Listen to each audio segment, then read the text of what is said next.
et bienvenue dans le mois de la solidarité.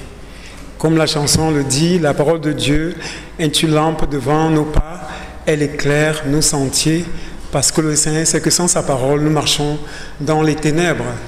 Et aujourd'hui également, le Seigneur est venu nous éclairer afin que nous puissions bien nous approprier ce mois de la solidarité et mettre en pratique la solidarité au quotidien. Et dans cet élan, lorsque je méditais justement, j'ai été saisi par un passage de la Bible relatif justement à la solidarité qui m'a beaucoup interpellé et je me suis beaucoup questionné par rapport à mon engagement et ma marche avec le Seigneur. Et le Seigneur m'a mis à cœur de venir partager également si cette parole peut également toucher quelqu'un et que la personne puisse également se lever et suivre les pas de Jésus-Christ. Et le thème de cet enseignement, c'est l'offrande de la pauvre veuve. Et pour cela, je vais nous inviter à ouvrir notre livre dans le livre de Luc, chapitre 21, les versets 1 à 4. Jésus, ayant levé les yeux, vit les riches qui mettaient leurs offrandes dans le tronc. Il vit aussi une pauvre veuve qui y mettait 2 pièces. Et il dit, je vous le dis en vérité, cette pauvre veuve a mis plus que tous les autres. Car c'est de leur superflu que tous ceux-là ont mis dans les offrandes, dans le tronc, mais elle a mis de son nécessaire, tout ce qu'elle avait pour vivre. Amen. Donc en lisant ce passage, j'ai vraiment été bousculé sur le plan personnel et interpellé. Et j'ai compris que le Seigneur nous appelle à sortir vraiment de notre zone de confort si on veut vraiment s'investir dans la vie chrétienne et dans la marche en lui. Et lorsque je lisais, j'ai pris ce message sur le plan personnel et je l'ai considéré sur 4 points. Premièrement, d'abord, la considération de ma place comme faisant partie du corps de Christ. Et deuxièmement, le don de soi, le don de ma personne, mon corps, mon âme, mon esprit, comme étant dans le corps de Christ et cherchant à ce que ce corps évolue pour la gloire de Dieu.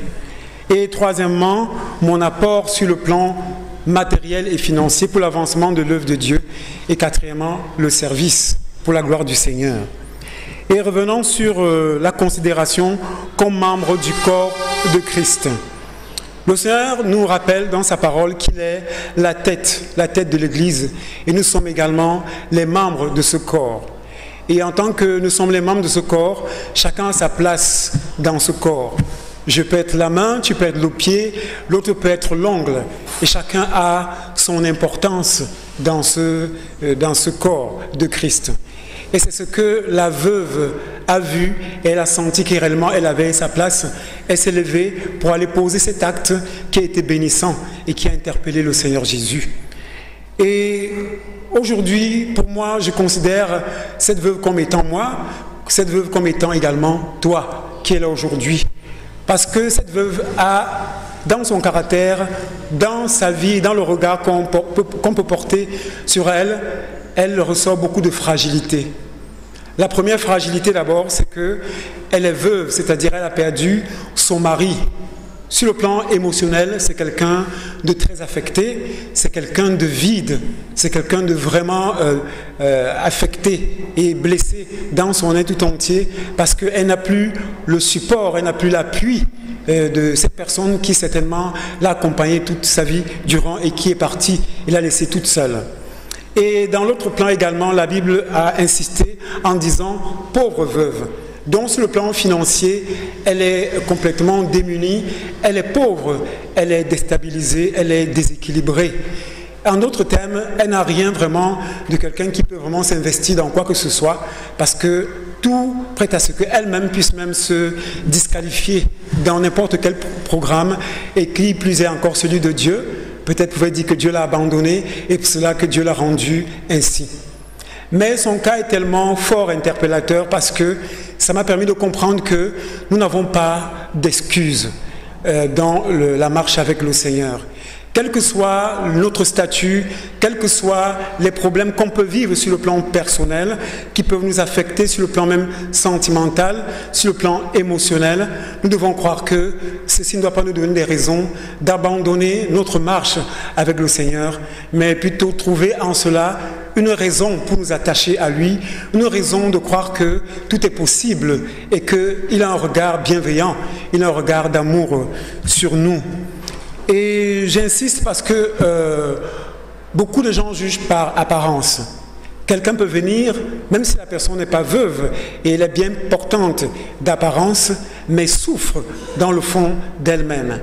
Et la présence dans la maison du Seigneur peut faire en sorte qu'elle ne s'investisse pas véritablement et se dise que bon, tant qu'à faire, si Dieu n'arrange pas la situation de ma vie, je ne peux pas m'investir dans son œuvre. Et malheureusement, c'est le cas de beaucoup de chrétiens qui disent à Dieu souvent que « Seigneur, je ne peux m'investir que si tu me donnes telle chose, là je me sentirai à l'aise pour m'impliquer dans l'œuvre, pour m'impliquer dans le ministère. » C'est vraiment un mensonge et c'est égoïste de notre part. Dont l'histoire de cette veuve vient nous parler et son acte est comme un arbitre qui sanctionne également notre conscience pour nous rappeler que nous sommes réellement dans le faux et que Dieu peut utiliser et veut même utiliser notre inconfort pour voir si nous sommes des véritables serviteurs, si nous sommes des véritables adorateurs. Car étant dans l'inconfort, c'est là où on sait réellement si tu as l'amour pour Dieu, la soif pour son œuvre, car Dieu dit qu'il aime les faibles commencements. Alors si dans les faibles commencements, tu n'es pas impliqué, tu n'es pas investi, je doute fort que quand le Seigneur te donnera ce que tu recherches, que ce soit l'argent, la santé, le travail, je ne sais pas, chacun des promesses et des projets qu'il a formulés comme ça pour le Seigneur, en attendant que ces projets puissent s'accomplir. Et beaucoup se disent que c'est quand ça va s'accomplir qu'ils vont mieux s'investir. Le Seigneur nous dit que c'est faux. L'histoire de la veuve nous rappelle et nous remet à l'ordre que c'est quand ça ne va pas du tout, alors c'est à ce moment-là qu'on doit véritablement se lever et montrer que réellement nous nous sommes pleinement donnés au Seigneur et que quelles que soient les circonstances de nos vies, quelles que soient les blessures qu'on va ressentir dans nos âmes, parce que cette femme, on suppose qu'elle était vraiment blessée, Dieu est avec nous et c'est de là qu'on peut puiser le meilleur de nous-mêmes pour nous investir également dans l'œuvre du Seigneur et que la pauvreté n'est pas aussi une raison pour se décourager et se disqualifier. Et en cette attitude de cette veuve, j'ai également pu ressortir le don de soi, le don de sa personne, dont cette femme s'est donnée corps, âme et esprit pour le Seigneur. Et pour moi, ça m'a permis de comprendre que c'est quelqu'un qui avait une relation intime et profonde avec Dieu. Et quand on a une relation intime et profonde avec Dieu, on attend beaucoup plus l'amour de Dieu que l'amour des hommes. Et quand on a et qu'on reçoit l'amour de Dieu véritablement dans notre cœur, il est facile de communiquer également cet amour vers les hommes. Et quand bien même on ne nous aime pas, l'amour de Dieu nous suffit largement parce qu'il sait pleinement nous consoler. Et en son attitude, je voyais quelqu'un de consolé malgré sa fragilité, malgré sa peine, malgré sa souffrance, malgré le fait qu'elle soit misérable. Elle était vraiment consolée et je crois que le Seigneur a dû réparer le dommage qui était dans son cœur. Et l'acte qu'elle a posé prouve que son âme a été vraiment visitée et restaurée par la parole de Dieu. Et pour cela, j'aimerais que nous puissions lire 3 Jean 1, verset 2. Qui dit « Bien-aimé, je souhaite que tu prospères à tous égards et sois en bonne santé comme prospère l'état de ton âme. » Je crois que la prospérité de cette femme était celle que Dieu recherchait. Elle était dans son âme. Et nous savons que l'âme, c'est le siège de nos émotions, de nos pensées. Et je crois qu'elle n'a pas voulu laisser ses émotions, Christ, envahir son cœur. Et là, certainement, par la parole de Dieu, permis que cette parole enlève toutes les racines d'amertume qui étaient plantées dans son âme, afin de laisser la vie de la parole habiter pleinement en elle, et qu'elle puisse l'exprimer, le témoigner, en venant dans la présence du Seigneur, comme un acte de solidarité pour l'œuvre de Dieu. Un acte auquel nous tous également, nous sommes appelés à témoigner devant le Seigneur. Et ceci m'amène à comprendre que ce qui importe dans l'acte de solidarité, c'est que notre homme intérieur également doit être réparé, doit être traité. Parce que c'est l'acte de la femme montre que son âme intérieure était propre, était pure. C'est pour cela qu'elle a posé cet acte de cette offrande qui lui restait de richesse, si on peut dire, et venue donner dans la maison du Seigneur, sachant que cela pouvait aider également à l'avancement de l'œuvre de Dieu. Donc, frère, sœur, je sais que tu es blessé, tu as été affecté certainement par une situation qui a laissé des traces, des douleurs dans ton cœur. À cause de cela, peut-être tu es déstabilisé aujourd'hui. À cause de cela, peut-être tu es découragé et tu te dis qu'il n'en vaut pas la peine. Mais l'histoire de cette femme, de cette veuve, nous parle véritablement. Et si elle a pu le faire, ça veut dire que tu peux le faire. Certainement, ta situation est moins pire que la sienne. Peut-être même pire encore, on ne sait pas. Mais comptons sur le Seigneur, parce que c'est lui seul qui peut nous restaurer. Et ne laissons pas les circonstances de la vie nous affecter au point où on laisse celui qui est la source de vie de côté, parce que c'est lui seul qui peut réparer. La Bible dit qu'il est le réparateur des brèches, le restaurateur des ruelles, et qui rend le pays habitable. Donc laisse-toi habiter par le Saint-Esprit et il va te donner de manifester des actes de solidarité puissants afin que tu puisses te sentir important, tu puisses te sentir utile dans l'œuvre de Dieu, que tu puisses te sentir utile dans l'œuvre du Seigneur. Et pour nous encourager davantage, parce que moi ce passage m'a beaucoup encouragé, je voudrais que nous puissions lire Proverbe chapitre 4, verset 23.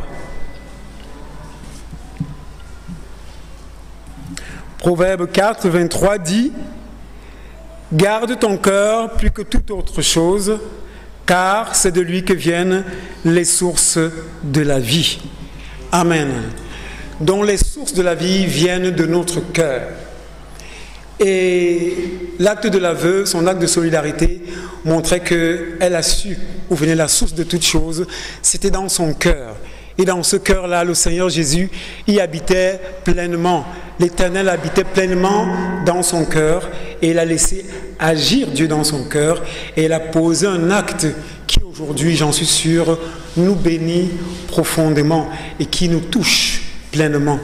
Alors laissons que ce trésor qui est notre cœur soit nettoyé par Dieu. Soit purifié par Dieu, soit purifié par sa parole, soit purifié par l'intimité que le Seigneur voudrait que nous ayons avec lui et que nous cessons de faire barrière à son avancement, tout simplement parce que peut-être je suis dans une condition de vie qui est difficile. Refusons cela.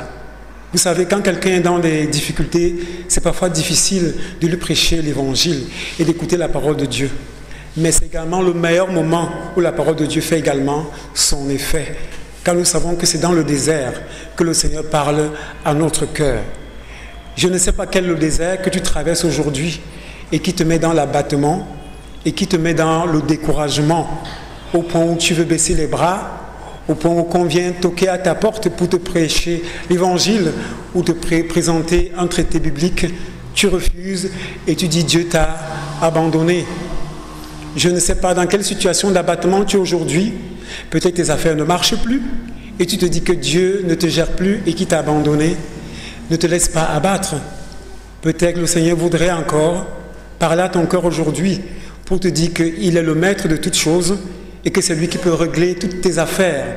Et qu'en ouvrant réellement ton cœur, il te donnera les solutions qui conviennent afin que tu poses les actes qui conviennent et que tes affaires également puissent prospérer comme lui, il souhaiterait. Parce que la clé, c'est ton cœur. Je ne sais pas ce que tu vis aujourd'hui, mon frère, ma soeur, peut-être tu as été abandonné, peut-être tu as été rejeté, peut-être tu es aussi veuve véritablement comme cette veuve est pauvre, peut-être tu es persécuté par ta belle famille, tu es rejeté par ton entourage, tu es critiqué. Ne te laisse pas abattre parce que tu as le meilleur avocat, tu as le meilleur défenseur, c'est Jésus, c'est Dieu, il veille sur toi. Et la Bible dit qu'il est le père des orphelins et le mari de la veuve. Tu as un meilleur avocat, tu as le meilleur partenaire qui soit dans la situation de difficulté dans laquelle tu te trouves. Même si cette situation amène les gens à se moquer de toi, même si cette situation amène les gens à te ridiculiser, le Seigneur dit, quand tu veux prier ton Dieu, entre dans la chambre et ferme et prie le Dieu qui est dans la chambre, dans le secret. Il est là, il t'écoute. Certainement, elle avait fait.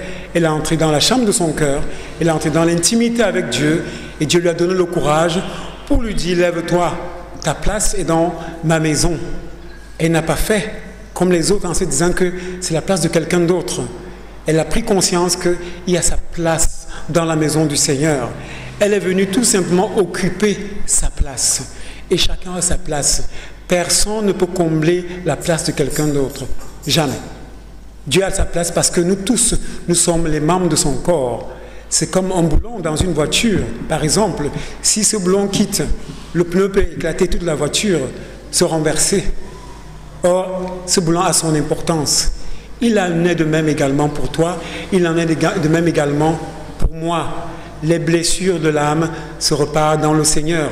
Si nous refusons cette réparation, nous refusons la grâce que Dieu nous donne de faisant partie des membres de son corps. Parce qu'étant membres de son corps, nous avons encore des grâces plus excellentes que Dieu nous offre. En dehors de cette vie, le Seigneur donne le salut éternel que le monde ne peut pas te donner et que même tes soucis même ne peuvent pas t'accorder. Parce que quand tu laisses les soucis t'envahir, tu refuses Jésus qui vient toquer à la porte de ton cœur. Tu refuses le salut qui t'est présenté gratuitement et qui veut tout simplement que tu ouvres ton cœur et que tu acceptes que Jésus-Christ est vivant et qui peut réparer le mal que tu as subi, le mal que les autres t'ont causé. Il peut le faire. N'abandonne pas. Donc c'est pour cela que je disais que cette veuve, son témoignage, moi, m'a parlé et je me suis dit, Seigneur, certainement, je n'ai pas d'excuses. Et dans quel domaine, Seigneur, il y a des choses que je dois arranger? En quoi est-ce que, Seigneur, je trouve des prétextes pour dire que, Seigneur, je ne peux pas m'investir? Je t'en supplie, Seigneur, parle-moi. J'ai envie de réparer ma relation avec toi. Et j'aimerais qu'aujourd'hui, cette parole également puisse nous parler également dans notre cœur, comme ça parlait dans le cœur de cette veuve qui a regardé à sa vie, mais n'a pas regardé à la vie des autres et s'est investi pleinement. Et quand nous lisons même les mêmes versets toujours, nous voyons que c'est plutôt Jésus qui a pu constater que les autres ont donné de leur superflu, mais pas la veuve. Ça veut dire quand elle venait, elle n'avait pas le regard porté sur les autres pour voir, pour juger, pour condamner, pour dire que voilà, les autres s'investissent légèrement, moyennement, sont incompétents. Non, elle a compris qu'il fallait enlever la poutre dans son œil. Et en enlevant la poutre dans son œil, elle avait su qu'elle serait agréable au Seigneur. Et quand tu enlèves la poutre dans ton œil, c'est la meilleure façon de parler aux autres, afin que les autres puissent changer, si c'est réellement ton désir, et s'attacher au Seigneur Jésus. Ça, c'est le message de la veuve. Et c'est la raison pour laquelle le Seigneur a jugé bon de placer ce message dans sa parole, dans la Bible, afin que ce témoignage, qui date depuis plus de 2000 ans aujourd'hui, puisse continuer également à nous parler aujourd'hui, afin que nous aussi, comme cette veuve, notre témoignage puisse parler aux gens autour de nous, puisse parler à nos frères, puisse parler à nos enfants, puisse parler également aux générations futures, sachant que oui, il y a véritablement une servante de Dieu, un serviteur de Dieu qui a été là, qui est passé là et qui a témoigné de Christ véritablement, sans regarder aux autres, sans porter un jugement critique sur les autres, mais faisant sa part, sachant qu'il a sa place dans le royaume des cieux et qu'il est un membre du corps de Christ. Parce qu'étant absent de ce membre, il va faire en sorte que le membre soit malade. Parce que si tu es absent, tu rends le corps malade. Et Dieu te demandera des comptes.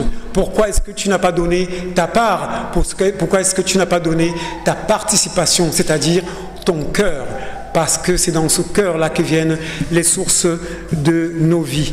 Donc, véritablement, chers frères et sœurs dans le Seigneur, c'est un encouragement, c'est une exhortation. Moi, j'ai été bousculé, je continue de prier Dieu de se révéler davantage à moi et de me traiter également de manière à ce que je puisse être ce parfum de bonne odeur, comme cette veuve. Et je prie également pour nous également, parce que je sais que nous tous, nous sommes quelque part boiteux dans la marche avec le Seigneur, que le Seigneur véritablement nous regresse afin que nous soyons debout pour la gloire de son seul nom. Et l'autre point également qui m'a interpellé, c'est au niveau de son apport en matériel, l'apport financier. Donc cet acte d'obéissance, cet acte de bienfaisance qu'il faut également encourager. Et j'aimerais qu'on lise un verset avant de continuer. Il est tiré de 2 Corinthiens 8, verset 12.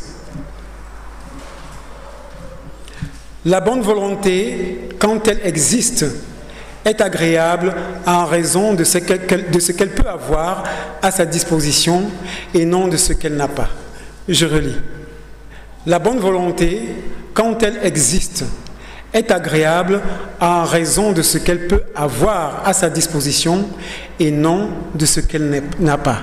Amen. Donc la dame a montré ici, notre pauvre veuve a montré ici qu'elle a un esprit de solidarité. Elle a démontré qu'en fin de compte, elle était même riche parce que chacun quelque chose a donné.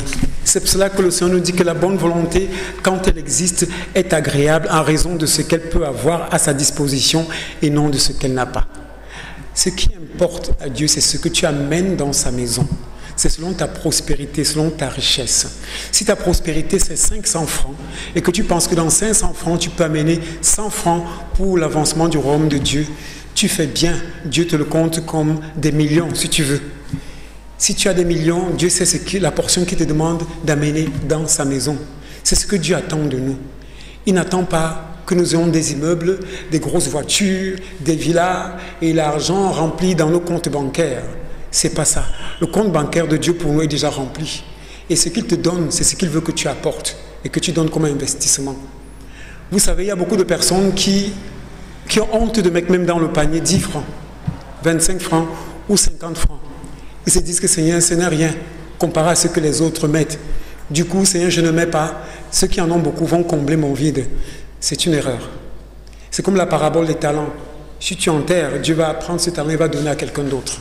Il dit à ceux qui en ont, il va donner. Ceux qui n'en ont pas, il va encore ajouter. C'est à cause de l'égoïsme que Dieu l'a dit. Et Dieu aujourd'hui nous interpelle, te dit, ne dis pas que tu n'as pas, parce que tu as.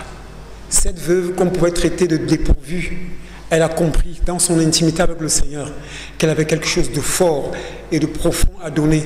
C'était le peu qui lui restait. Elle a investi. Ça a touché le cœur de Dieu. Dieu n'a pas été touché par l'assemblée. Il a été touché par le geste de celui qui apparemment avait l'impression de ne rien avoir. Et la personne a donné parce qu'au fond de son cœur, elle a saigné. Elle a compris que ce n'est pas pour se faire voir. Ce n'est pas pour la gloire des hommes, mais c'est pour la gloire de Dieu. Et Dieu qui voit, Dieu l'a vu. Et c'est comme ça que nous devons fonctionner dans la maison du Seigneur. On ne vient pas faire le show dans la maison de Dieu. On ne vient pas faire le spectacle. On ne vient pas se faire voir. Et rassurez-vous, certainement on ne va pas crier ici et sonner des trompettes pour que les gens viennent donner des millions et investir dans l'avancement du Seigneur. C'est ce que le Seigneur aura mis dans ton cœur, que tu viendras apporter pour l'avancement de Dieu. Et si tu ne le fais pas, le Seigneur te demandera des comptes. Et si tu ne le fais pas, le Seigneur n'aura pas un regard bienveillant comme il a eu également sur la veuve. Parce que la veuve a donné ce que le Seigneur voulait, le fond de son cœur. Et c'est ce qui a plu au Seigneur. Parce qu'elle s'est dit certainement, ces pièces d'argent pouvaient aider quelqu'un à payer le taxi. C'est un investissement pour le Seigneur. Il y a des fois ici, on peut envoyer des gens faire des courses, mais après, il manque un 100 francs pour payer le taxi.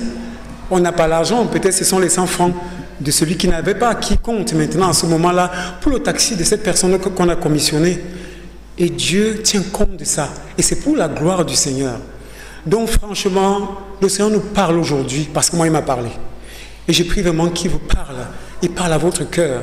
Que cessons d'être égoïstes. Moi je pense que nous sommes riches dans le Seigneur. Nous sommes riches en Christ, nous sommes riches en tout. Et ayant cette posture, on va cesser d'envier les gens, d'en vouloir la nature, d'en vouloir à Dieu, d'être grincheux, de se lamenter tous les jours, d'accuser les gens parce que je suis pauvre, parce que je n'ai pas ceci. Non, à la longue, toute notre vie, on va terminer notre vie dans les lamentations. Et Dieu n'aura même pas un regard sur nous. Il va dire, ok, tu as fait un choix à la lamentation. Continue donc, c'est ta vie la lamentation. C'est pas ça. La veuve ne s'est pas arrêtée là. Elle a dit, c'est fini la lamentation. Je vais m'investir dans la maison du Seigneur parce que je suis riche.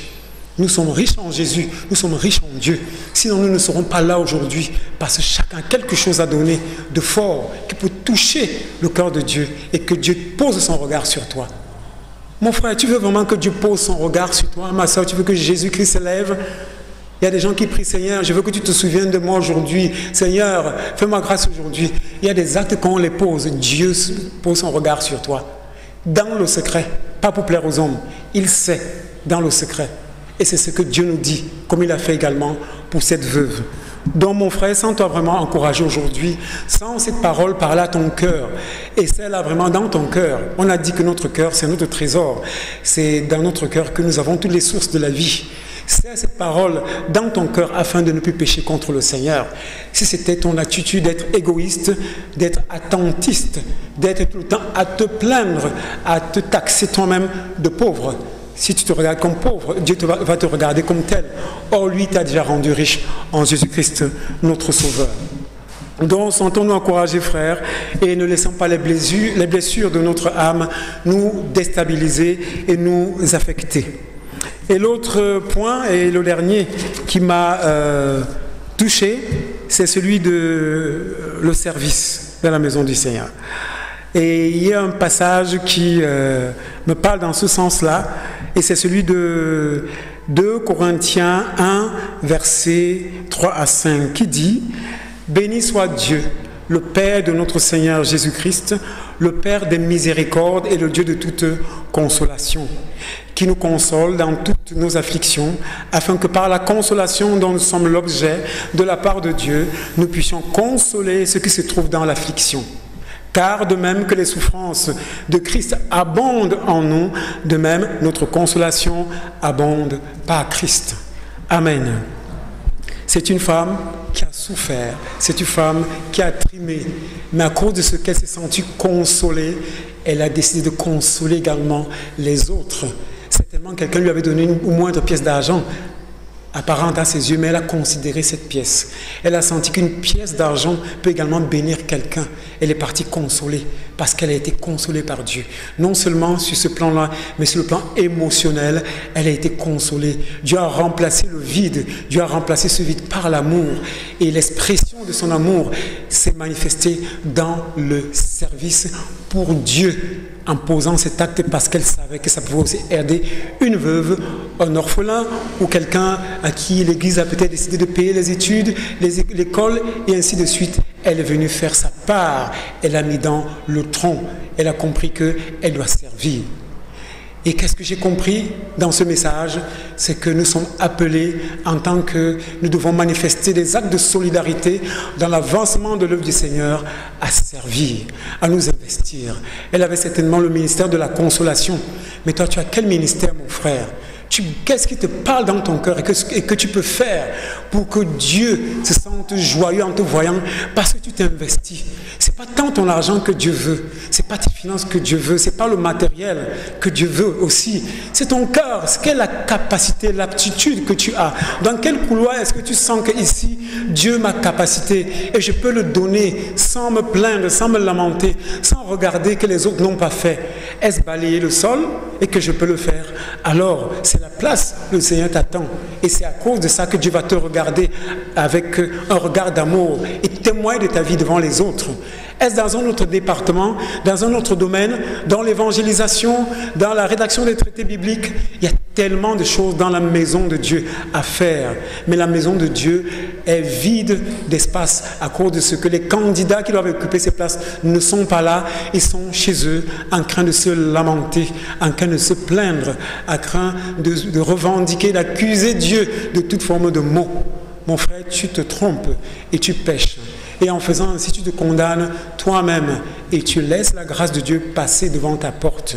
Aujourd'hui, par le témoignage de la veuve, Dieu te prie de saisir cette grâce et de faire comme elle, de t'engager corps, âme et esprit dans le ministère pour lequel il t'appelle, afin que tu puisses également marquer ton passage sur la terre.